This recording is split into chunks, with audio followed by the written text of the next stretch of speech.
Professor Di disclosed a vision for China to colonize the world through Belt and Road. China would like to build 100 colonies and develop a new 1 billion Chinese population. It's part of their plan to build a community of common destiny for all mankind. Hi everyone, welcome to Lei's Real Talk. I'm Lei. Remember the Chinese professor who gained notoriety last December when the video of his speech went viral in the United States? In the video, he bragged about how Chinese get what they want through old friends at the highest level of the United States government and Wall Street. Recently, Professor Di Dongsheng discussed how China should roll out the Belt and Road Initiative after the pandemic. He detailed a plan to build a community of common destiny for mankind. This community of common destiny for mankind is an expression former Chinese Communist Party leader Hu Jintao started it, and has been used by Xi Jinping to describe China's global expansion. It's such an important Chinese foreign policy concept that it's formally written into the Chinese Constitution in 2018. I translated parts of Professor Di's speech to show you China's tactics, specifically in these two areas. 1. China's neocolonialism through Belt and Road, and 2. The export of the Chinese authoritarian governance. The West often doesn't know what the Chinese are thinking, or they know only superficially. Professor Di confirmed this in his video and said that the free world doesn't fully grasp the Belt and Road project. It's eye-opening to hear a leading Chinese scholar disclosing the real objective of Belt and Road. Please take a look.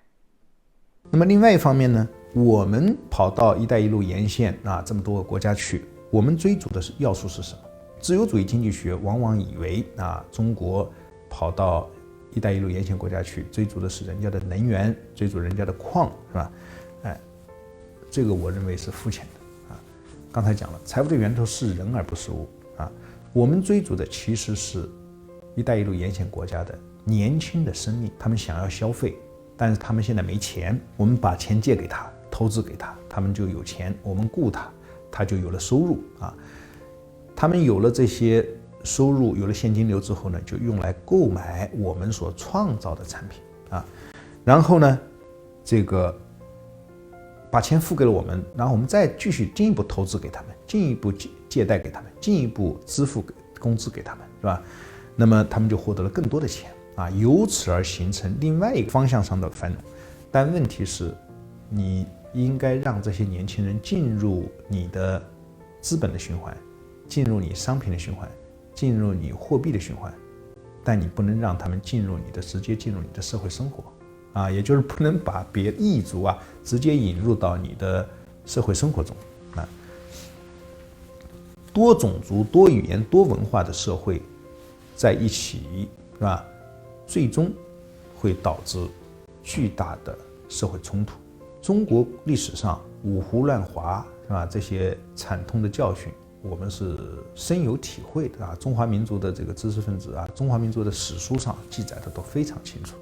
欧洲的多元社会的尝试到目前来看是不成功的美国也是如此。So the fundamental objective of the Belt and Road Project is to colonize the people in those countries.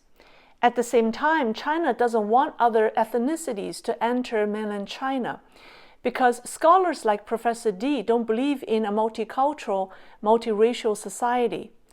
Instead, the professor proposed establishing multiracial, single-culture cities outside China, controlled and run by China. Take a look at the following clip. 所以呢，我认为我们应该设立一些特区这些特区呢，应该是香港跟深圳的这个两类经验的混合物也就是说通过国际的合作谈判，比如说99年、100年甚至200年的这样一种长周期的合作方案，主权还是人家的治权应该是归双方新设立的这样一个合资的主体双方是一种自愿的共赢的这样一个长周期合作项目。比如说最终形成一个1000万人口的工业化新城的话，这里边中国人最多不能超过100万人里边其他900万人来自于哪呢？300万人可能来自于巴基斯坦的各个省，另外300万人来自于印度的各个邦，还有300万人来自于埃及啊、也门啊这样一些穷国家。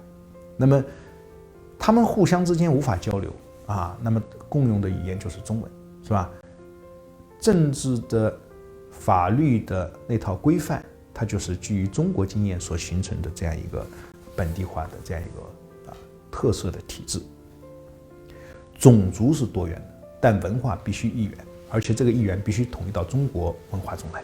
那么最终也许我们坚持到80年之后，就到本世纪的末，也许这创造出100来个是吧1000万人口级的这个工业化形成，这是我所构想的人类命运共同体的一个实现模式Let's do some math. 10 million people in each city times 100 cities. That's 1 billion people. That means 1 billion people will be living in Chinese colonies around the world. That's the same amount of people as the mainland Chinese. But are they Chinese? What are they like? The professor has an explanation.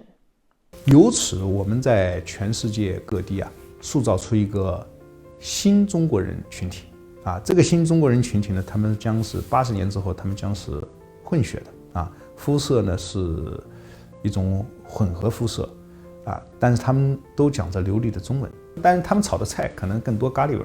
那么由此，这个世界上就形成了10亿新中国人和10亿老中国人。广义的中华民族新生儿呢，占的全球总的新生儿的比例能够稳定在20%左右。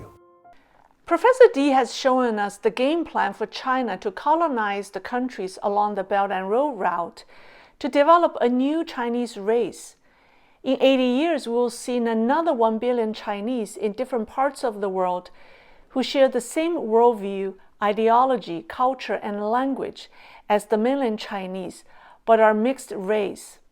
So, are these just his ideas, or are they the actual blueprint that guides China's foreign policy? I don't know the answer, but I do know that this professor is quite influential. According to his bio, he regularly participates in policy discussions and accompanies Chinese leaders for overseas visits. He has contributed to China's foreign economic policy. He works closely with the Foreign Ministry, the National Development and Reform Commission, and the Chinese Communist Party's Central Committee, so please don't take his words lightly. Chinese Communist leaders and scholars like Professor D seriously believe that the world needs China, and that China is doing the world a big service by expanding globally. This video explains why the Belt and Road countries need China from their perspective. They believe these countries are poor not because they don't have money, but because they don't have a strong authoritative government like China's. 是因为绝大部分发展中国家，他们都不是强政府所以这个强政府这个概念不是说有个政治强人垄断了国家的暴力，它就是强政府，不是这样的。强政府是指什么？是指这个国家机器，它相对于社会的各种组织，包括宗族、社会、家庭、非政府组织等等包括社会舆论媒体等等这种社会组织结构，这个政府的力量非常强大，能够进行有效的管控、动员，是吧？识别。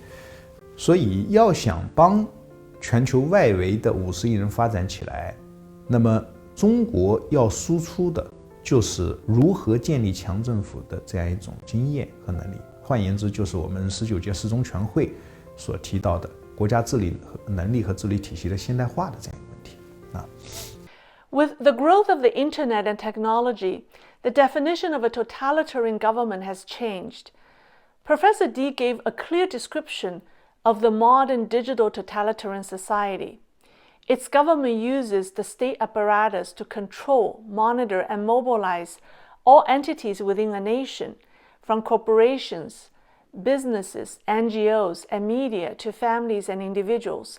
And this type of totalitarian, strong government is what he believes the world needs. He also talked about replacing the dollar with Chinese yuan as the world reserve currency, which is part of the plan. I'll be making a video on that soon. The Belt and Road Initiative will not only allow China to realize its dream of having a global community of common destiny, export its totalitarian governance, but it will also help China solve its population crisis. You can watch my previous video, Why China Will Never Overtake the US, to understand the problem by clicking there. Till next time, keep watching.